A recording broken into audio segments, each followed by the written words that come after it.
یعنی جو فرض پڑھنے والا ہے وہ نفل جس نے نیت کیا ہے اس کے پیچھے نماز پڑھ سکتا ہے۔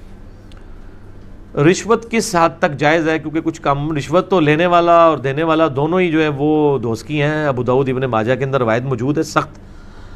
بس جو آپ کا ضروری کام ہے جس میں رشوت کے بغیر کوئی چارہ ہی نہیں ہے تو آپ اسی طریقے سے جس طرح قرآن میں آیا کہ جب کسی کی زندگی موت کی کشمکش ہو تو وہ خنزیر بھی کھا سکتا ہے، لیکن اس میں الفاظ ہیں کہ وہ بغاوت نہ کرے، کراہت کے ساتھ کرے، تو تب شوقیہ کسی کو رشوت نہ دیں اور خام خواہ چھوٹے چھوٹے کاموں کے لیے رشوت نہ دینا شروع کر دیں۔ جب بالکل ایسے لاسٹ ریزارٹ آپ کو اپنے کسی جائز کام کے لیے دینی پڑتی ہے تو دل میں برا سمجھتے ہوئے دے لیں، اس کا وبال لینے والے کے اوپر ہوگا۔ فجر کی نماز کے بعد اور سورج طلوع ہونے سے پہلے قضا نمازیں ادا کر سکتے ہیں؟ بالکل، سب کے نزدیک کر سکتے ہیں، حنفیوں کے نزدیک بھی کر سکتے ہیں۔ وہ صرف نفلی نماز کو منع سمجھتے ہیں، فجر کے فرائض کے بعد قضا نماز کو وہ بھی جائز سمجھتے ہیں۔ نبی علیہ السلام نے جو یعنی ممانعت ہے وہ تو 3 اوقات کے اندر ہے، جب سورج نکل رہا ہوتا ہے بالکل ٹکیا جب باہر آنے لگتی ہے 10 منٹ کا وہ، اور داہوہ کبرا جو دن کے وقت ہے، اور غروب سے جسٹ پہلے، لیکن غروب میں آسانی ہے کہ آپ اس وقت نماز اثر پڑھ سکتے ہیں، اور فجر کی بھی 1 رکعت اگر طلوع سے پہلے پا لی تو فجر کی نماز پا لی۔ بخاری مسلم میں موجود ہے، مسئلہ نمبر میرا 30 نمازوں کے اوقات پہ دیکھ لیں ڈیٹیل کے ساتھ۔ دولت کو جمع کرنا اور ذخیرہ اندوزی کرنا کس حد تک جائز ہے؟ ذخیرہ اندوزی تو اور چیز ہے، دولت جمع کرنا اور ہے۔ دولت جمع کرنا تو جائز ہے، ظاہر ہے زکوٰۃ ہے ہی اس کے لیے جو دولت جمع کرے، اگر وہ زکوٰۃ دیتا ہے، پسندیدہ نہیں ہے۔ بخاری مسلم میں حدیث ہے، نبی علیہ السلام نے کہا ہے اللہ محمد اور آل محمد کو بس اتنا ہی رزق دینا کہ ان کی روح اور جسم کا رشتہ برقرار رہے، البتہ کوئی زکوٰۃ دے لیتا ہے ٹھیک ہے۔ یہ جو بلیک مارکیٹنگ ہے نا، ذخیرہ اندوزی، یعنی بنیادی چیزوں کو ذخیرہ کر لینا کہ مارکیٹ میں اس کی قلت پیدا ہو جائے، یہ تو حرام ہے اور اس سے کمائی بھی حرام ہے۔ البتہ ایسی چیزیں ذخیرہ کر لینا کہ جو بنیادی نیڈ نہیں ہے اور بعد میں اس کی قیمت مہنگی ہوتی ہے اور آپ بیچ دیتے ہیں تو وہ جائز ہے، اس میں تو کوئی مسئلہ نہیں ہے۔ اور یہ جو پبلک میں مشہور ہے کہ جو مال بغیر محنت کے آ جائے وہ حرام ہے، بالکل جھوٹی بات ہے۔ ایک بندے نے سونا لیا 10 تولے 2001 کے اندر، اس وقت 5-6 ہزار روپے جو ہے وہ تولا تھا، آج اگر وہ 50,000 سے کراس کر چکا ہے تو بغیر محنت کے ہی وہ اتنے گنا ہو چکا ہے، تو اس میں تو کوئی مسئلہ نہیں ہے۔ سلیپنگ پارٹنر بھی ہو سکتے ہیں۔ بخاری مسلم میں ہے کہ زمین جو ہے صحابہ کرام نے کرائے پہ یہودیوں کو دی ہوئی تھی، محنت یہودی کرتے تھے، کمائی دونوں تقسیم کرتے تھے، تو یہ بات ہی بالکل غلط ہے۔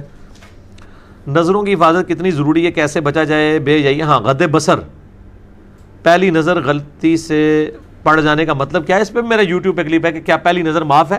مسئلہ نمبر 161A ہے، نظروں کی حفاظت غض بصر، یعنی نظر کو جھکا کے رکھنا۔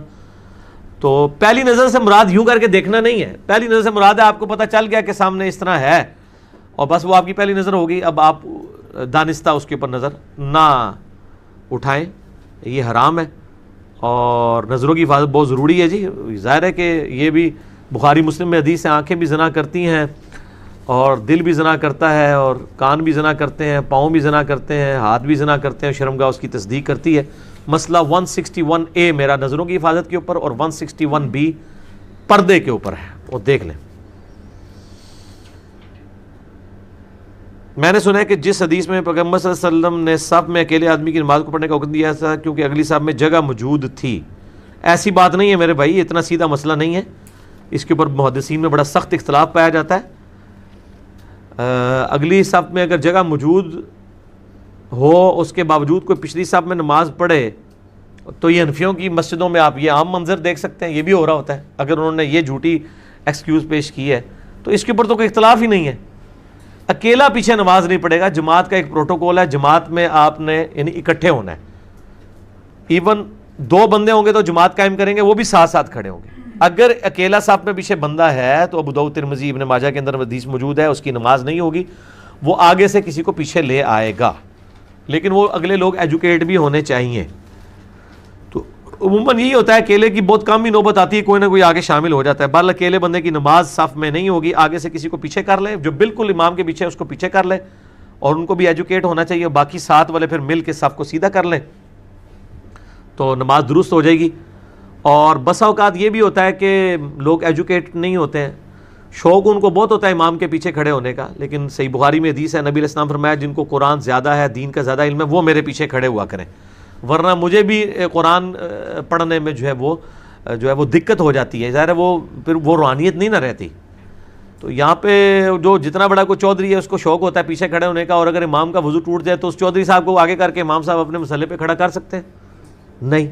تو امام کے ایگزیکٹ پیچھے وہ لوگ ہونے چاہیے کہ آگے بڑھ کے نماز پڑھا سکے. صحیح بخاری میں آتا ہے کہ سیدنا عمر رضی اللہ تعالیٰ عنہ کو جب زخم لگا تو سعد ابن ابی وقاص، سیدنا عبد الرحمن بن عوف بالکل پیچھے نماز پڑھ رہے تھے. نماز سیدنا عمر تو گر پڑے، کچھ صاحب نے ان کو سنبھالا، اور سیدنا عبد الرحمن بن عوف آگے مسلح پہ گئے، انہوں نے نماز مختصراً پڑھا کے نماز مکمل کی، نماز توڑی نہیں ہے. اب یہاں پہ کس کی کیپیبلٹی ہے کہ وہ آگے بڑھ کے نماز پڑھائے؟ میرا خیال ہے امام کا وضو ٹوٹ جائے تو سارے ایک دوسرے تکڑنا شروع کر دیں گے، ہوتا ہے امام سے پیچھے وہ بھی ٹور پاؤں، ٹھیک ہے جو آنا ہے تو دوبارہ نیت کرنا ہے. تو اس طرح کے لوگ نہیں ہونے چاہیے امام کے پیچھے. ان کو امام کو ضرورت ہی نہیں کہ وہ آگے کسی کو کھڑا کرے، وہ پیچھے ایسے لوگ ہی پہلے ہی کھڑے ہونے چاہیے کہ جب وضو امام کا ٹوٹ جائے تو وہ آگے بڑھ کے تو نماز کو مکمل کریں. کیا چیز؟